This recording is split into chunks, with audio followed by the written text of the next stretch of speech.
Okay, good morning, sir and fellow classmates. Today we are going to present to you about this ABE Plumbing company, and this is done by our team.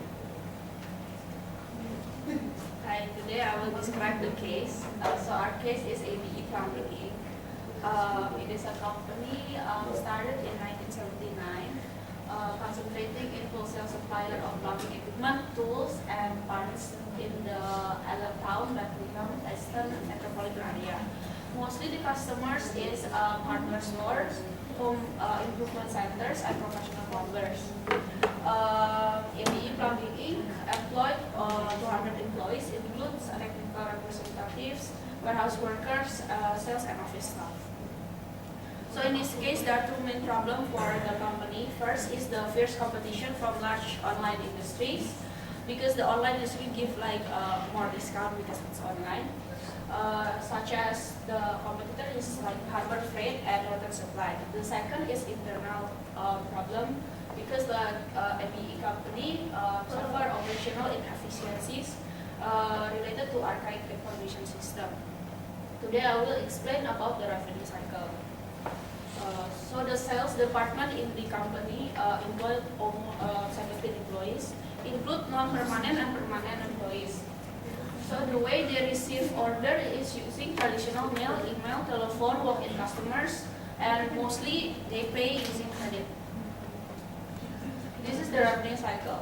So the first sales clerk enter the customer's order into central computer. If the customer already purchased before, then they have data already in the system. But if not, then the clerk will enter a new record in customer file. And then the system will create a record of the transaction in the open sales order files. This is also, at the same time, the system will email a confirmation email to the customers. Next is the clerk in the warehouse. Department will review the open sales order file from terminal and print 2 copies. The 2 copies then is used to pick the items sold from the shelf, because they're the warehouse department. So the 2 copies, the first copy will be released and sent to the sales department. And then the second copy, along with the goods, will be sent to the shipping department. And then next, the warehouse clerk will update the inventory subsidiary file to reflect the items and quantity shipped.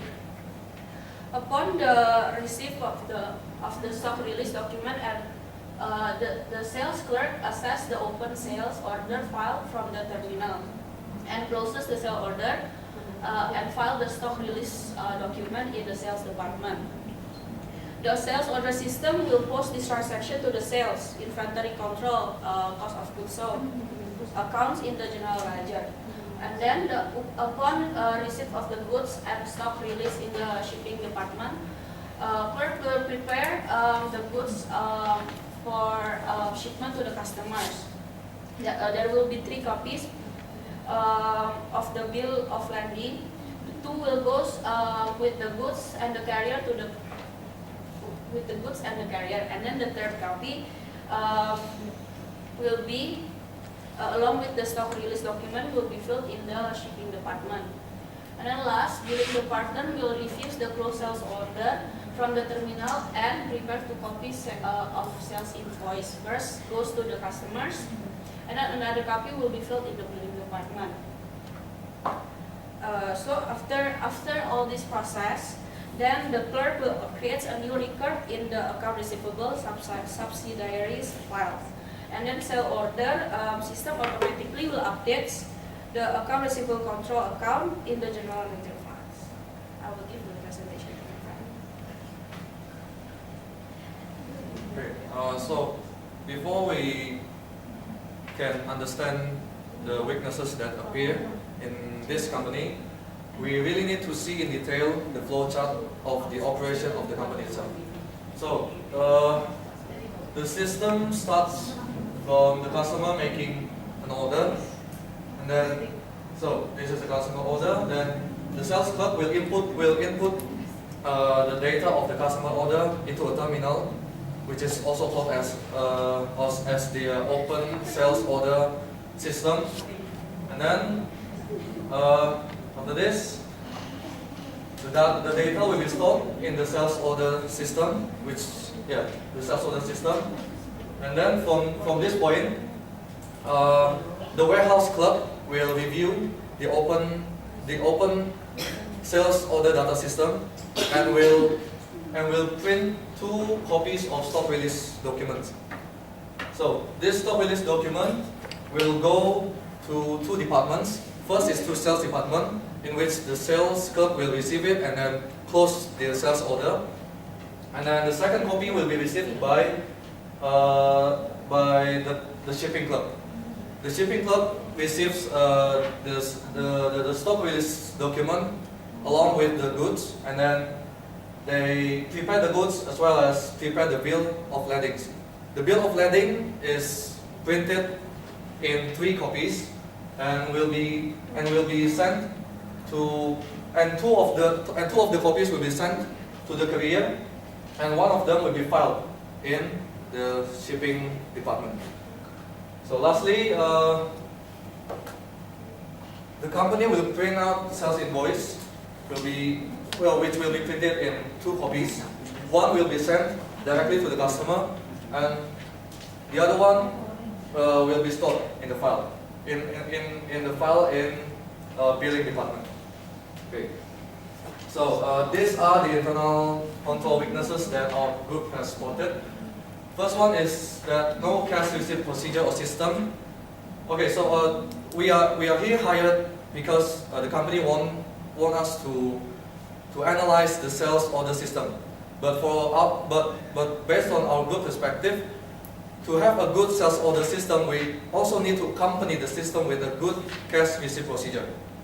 So the second one is combination of duty for warehouse clerk, which will eventually create a conflict of interest. The third one is also a combination of duty, but this one is by billing clerk. And the third one is no credit check. The last one is high risk of error in stock release document. Okay, analyzing one by one. No cash receipt procedure or system. So the company is operating on a credit basis, which means that the company will have so many credit customers, and they will produce accounts receivable as they sell products. This means that at a certain point of time, their customers will have to repay those accounts receivable amounts. And the repayment of these accounts receivable amounts will be controlled better if there is a cash receipt procedure or system, which means that there will be somebody who is responsible for receiving all the cash receipts from customer and then reconciling these amounts to the accounts receivable of the company at the end of each accounting period. Okay, so the implication is that if the company does not have any cash receipt procedure or system, they will also not have reconciliation of checks and remittance advices, as well as reconciliation of the remittance list to accounts receivable. Now, the credit check. As I said before, the company operates on a credit basis, which means that they have so many credit customers, and without credit checks, the customer will just easily give credits to uncreditworthy customers, which will increase the probability of the company incurring loss from bad debts. And from this perspective, we can see that the company will harm their efficiency in operation as bad debts, as probability of bad debts also increases. Okay. The third one is that the warehouse clerk has a duty that is actually conflicting to each other. So the first duty of the warehouse clerk is to print the stock release, to pick up the goods from the shelves, and the second one is that the warehouse clerk himself will update the inventory subsidiary ledger. So in this case, the probability of the warehouse clerk to be dishonest, to to create a fraud to the company is very high because they can just sell the goods for cash for himself and just wipe up the record in the inventory subsidiary ledger. So this is very harmful. And next, there is a combination of duty for billing clerk. The same scenario here. Billing clerk, they will bill the customer, and then they will also create records in They will also create records in the account receivable subsidiary ledger, which means that in some point, the billing clerk could have just billed the customer and then wipe out the account receivable as a bad debt, so they receive the cash for themselves. So this is also very harmful. And lastly, high risk of airline and stock release. This is basically because of all these stock release documents and all the goods picking and all of this stock, all of the issues related to the stock is done and handled by human. So which means that this means that the probability of occurring human error is very high, because the company will not want to sell wrong products to customers as they don't want to lose customers. So that's it for the weaknesses. Okay, so after all the weaknesses that have been listed down, I'm going to suggest a few of control lists, suggest a few of recommendation and solutions for all the problems that have been listed down. So first, for the weaknesses of the no cash receipt procedures of our system, our solution is to establish cash receipt procedure.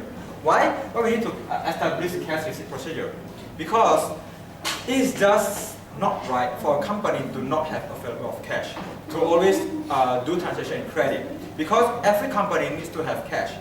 Need to have cash because they need to operate in the daily-to-daily activity, daily-to-daily business. So they need to have cash available. So one way to do this is to establish cash receipt procedure, and we suggest that we should use the integrated system because it's better and it helps to improve the efficiency for the company. For the second weaknesses is a no credit check. Our solution for this problem is by establishing credit checking, and we are suggesting the automatic credit checking. Why? Because this system will only make the decision or grant or deny credit based on customers' credit history contained in the credit history form. So if the credit is denied, the sales clerk will not be able to force the transaction to happen. So it will help the company to only allow the transaction for the customer who is creditworthy. So that is our solution. And also the credit checking also provides management override option that will result in overrides being fully documented in credit history and in management report. So there will be a double checking of the procedure between the two. The third weaknesses is the combination of duty for warehouse clerk. So basically, in this case, it clearly shows that one person is doing multiple jobs. So we are suggesting one way to solve this problem is through segregation of duty for especially for the basic technology environment. In this case, we have two options. First is because this. First is the segregation of duty for the basic technology environment, and the second one is the multi-level security for the integrated data processing environment. In this case, it's more to the integrated data processing environment as stated in the case. So we are offering multi-level security because the computer data and the processes are highly concentrated and accessible through a common central application, so everyone can have access to it. So in this environment, the segregation of duty described above are accomplished through multi-level security, which limits an individual to access to authorized process and data. So not everyone can access to it, only those with the authorization code. And also the segregation of duty is important because subsidiary ledgers, journals, and general ledgers should be separately maintained. So one person cannot maintain all three because there will be a case of perpetuation of a fraud. It's the same thing for the combination of duty for billing clerk. So we are suggesting the segregation of duty and also multi-level security. But in this case, we are adding one more solution, which is the remittance list. Why remittance list? Because this list provides control against the loss or theft of checks and remittance advice as they flow through the system. the presence of an extra remittance advice in the account receivable department will be detected when the batch is reconciled with the pre-list. So this remittance list is important because we want to ensure there's a double checking when the customer is paying their debt. So there will be like, so when they are paying the debt, there's a release and also there's a check. So when the two of them are presented, so we can say that the transaction is succeeded, or it's like there's a control over the two of the transaction. And the last internal weaknesses is the high risk of error in stock release document. So basically, in this case, the inventory is not in a very controllable manner. So we are suggesting the scanner technology and also the automatic inventory ordering. The scanner technology, we are suggesting the barcode because also we can maintain or we can sort of know how much the inventory is being sold because every inventory that is being sold will be barcoded and will be scanned, and we can double check. We can double check the sales and also the inventory on stock. And also the automatic inventory ordering is important because we want to ensure that it reflects sales more effectively and to also avoid stock out. So if the quantity on hand is smaller than the order point and on order field is 0, then we should purchase. It means that the requirement, the minimum stock that we have is actually more than our quantity on hand. So we need to do the purchase. So these are all the solutions that we can offer, and yeah, that's the end of our presentation. Thank you.